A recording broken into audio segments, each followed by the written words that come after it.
Dairy अध्यक्ष, मेरे साथी पूर्व अध्यक्ष गणेश जी चौधरी साहब, आगामी Lal ji, board of director, सभी दुग्ध समितियों के अध्यक्ष महानुभाव, सेक्रेटरी महोदय, गुरु जी के बारे में सूरज को दीपक दिखाना होगा, जिनका संपूर्ण जीवन सहकारिता को समर्पित रहा है। आप दूधियों के लिए समर्पित रहा, एक नहीं दसियों दफा मुझे इनके साथ जयपुर या दिल्ली भी जाना पड़ा। एक दफे की याद है, आप ले गए थे माननीय सोनिया गांधी जी के वहां, और शायद 12 रुपए लीटर अपने गाय के दूध का भाव था। हमने उनको बिस्लरी की ये बोतल दिखाई मैडम को, मैं 2006 में, मैंने कहा दिल्ली में हम ये पानी पीते हैं तो हमें 20 रुपए देने पड़ रहे हैं आपकी बोतल के बिस्लरी के, और हमारे गांव का जो दूध है किसान का वो 12 रुपए लीटर पे खरीदा जा रहा है। और जिसके बाद गुरुजी के नेतृत्व में मदर डेयरी ने दूध लेना शुरू किया था, अलाउ किया था उस टाइम। और सतत संघर्ष की एक कहानी है, और जितना इस संघर्ष को नमन करे सत उतना ही कम है। और मैं तो बचपन में जब पढ़ रहा था तो केंगड़ी आप थे, तो मुझे तो पढ़ाया भी, राजनीति की ABCD भी अंगुली पकड़ के चलना आप ही ने सिखाया है। बैंक भी सहकारिता क्या ही एक उपक्रम है। जिले के लगभग 90,000 किसानों को हम 550 करोड़ रुपए 0% में दे रहे हैं। राज्य सरकार योजनाएं बनाती है। एक चारे के रूप में बैंक की योजना शुरू की थी हमने, 50,000 रुपए शुरुआत में दिए, केवल 500 आदमियों का टारगेट दिया था, 0% ब्याज पे। हमने लगभग उसे 30 दिन में पूरा कर दिया। पर पूंजी की उपलब्धता, माननीय गुरुजी, योजनाएं आती पर उसके साथ कोई पैसा राज्य सरकार से मैं आज दिन तक नहीं मिला जो भी योजनाएं की। उल्टा ये हुआ हमारे साथ कि पहले रुपए में से 60 पैसा नाबार्ड हमें दे दिया करता था आप लोगों को देने के लिए, 60 को उसे घटा करके 40 पैसा कर दिया, और इस वर्ष तो 40 भी हटा करके केवल 22% पैसा उनका योगदान रहा।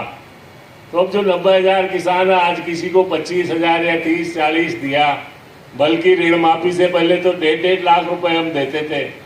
2 बार की ऋण माफी आई, सारे बैंक के फंड हो गए, पर राज्य सरकार से वो संपूर्ण राशि हमें रीइंबर्स होकर के अब तक नहीं मिली, वो किस्तों में आ रही है। तो पूंजी की उपलब्धता बहुत बड़ी एक समस्या रह गई। राजीव गांधी आजीविका की बात आप कह रहे हैं, उसमें 2 लाख रुपए तक का हमें 0% ब्याज पे किसानों को, कोई भी ग्रामीण बेरोजगार है, गाय दूध भैंस ला करके कोई व्यवसाय करना चाहता है, अन्य कोई व्यवसाय किसान वर्ग का कोई बच्चा करना चाहता है, तो उसके लिए सरकार ने केवल ये आश्वासन दिया है कि हम इसका जो ब्याज है आपको वो 10% हम ब्याज दे देंगे 1 साल बाद। पर पूंजी के लिए कोई संसाधन उन्होंने दिए भी। अब हमारी मजबूरी ये रही कि जब जो हमारे 40% पैसा मिलता था, 22 था, तो हम तो ये 6 महीने हमने निकाल दिए। नए ऋणियों को मात्र 7,000 रुपए हम दे पा रहे थे। अब क्यों दे पा रहे थे? 7 जिले में घूमते थे तो हमें भी एक शर्म महसूस होती थी कि आप लोगों को जो 0% पे हम दे रहे हैं फसली ऋण, तो उसके लिए भी हम जो उठा करके लाते हैं नाबार्ड से 8 रुपया और 35 पैसा बैंक को अपने लाभ में से उसका ब्याज चुकाना पड़ता है। अब सितंबर में जाकर के उसकी किस्तें आना शुरू हुई है नाबार्ड से और भारत सरकार से। तो ये 6 महीने का जो 300-400 करोड़ का ब्याज है वो संपूर्ण, क्यों किसान को हम वापस फसली ऋण अप्रैल में देना शुरू कर देते हैं, तो अप्रैल से लेकर के सितंबर तक हमें बैंकों से और लाना पड़ता है हमें उधार। क्यों? नाबार्ड का पैसा जब सितंबर तक आता है तो किसान तो फसल अपनी जुलाई में बो देगा, अब सितंबर तक वो पैसा दिया हुआ उसके क्या काम आए।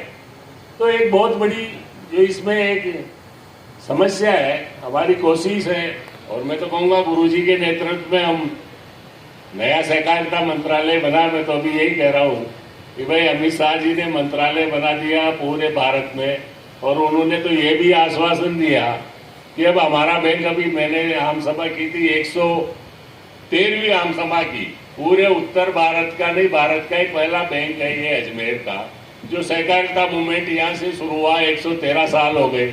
ग्राम सेवा सहकारी समिति बनी तो भिड़ाई में सबसे पहली बनी।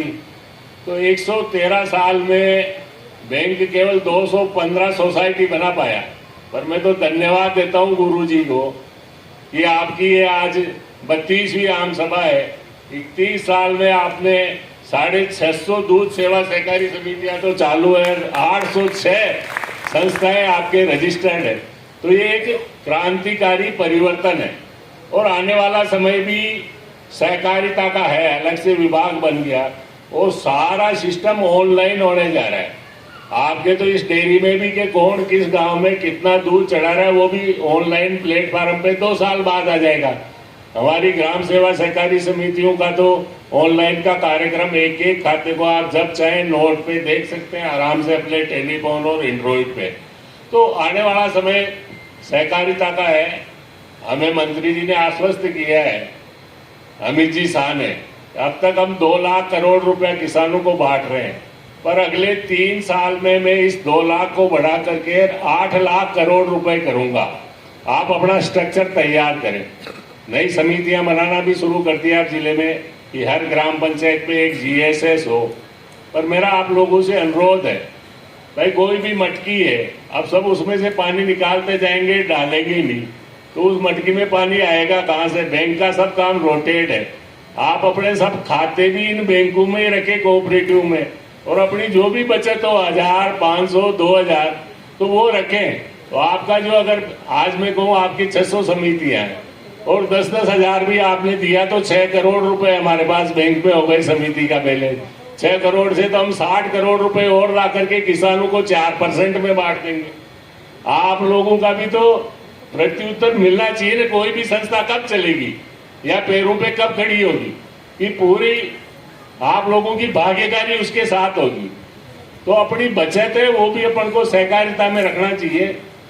आज अभी गुरुजी ने जो 4% की बात कही, 2% आप अपने उसमें देंगे, तो मैंने नाबार्ड की भी कॉन्फ्रेंस चल रही, मेरे एमडी को और जो ऑपरेशन है उनको कहा, मैंने कहा भाई अपन को किसी भी तरह से अगर 4% पे भी पैसा देने को तैयार है तो अपन 0.25 उसमें अपना बैंक का सरचार्ज रखेंगे और किसानों को उसके लिए निश्चित रूप से धनराशि उपलब्ध करवाएंगे। मैं गुरुजी के नेतृत्व में इस काम, आपके इन प्रस्तावों को लेकर के जब ये कहे मुख्यमंत्री जी से मिल लेंगे। भारत सरकार में हमारे मददगार है, उधर भूपेंद्र जी अपने अजमेर जिले से ही हैं। पहले भी उनका बहुत बड़ा सहयोग इस डेयरी में, जो आपको 300 करोड़ का लोन रहा, वो हर जगह व्यक्तिगत गुरुजी के साथ जाकर के सहयोग किया। अब भी उनका सहयोग लेकर के अपने और सहकारिता में बैंक के माध्यम से आप किसानों को धन उपलब्ध करवाने की पूरी कोशिश करेंगे।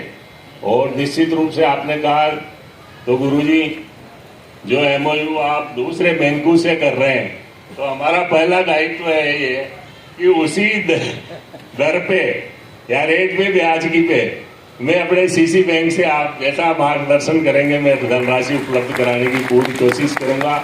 आप सब लोगों ने यहाँ बुलाया, धैर्य से सुना, काफी लंबा समय भी हो गया। मैं सबका हृदय से आभार व्यक्त, गुरुजी का मार्गदर्शन हमें मिलता रहे। इनके नेतृत्व में सहकारिता आंदोलन और फले फूले, इस सब के लिए इसी कामना के साथ जय सहकार। राम राम सब।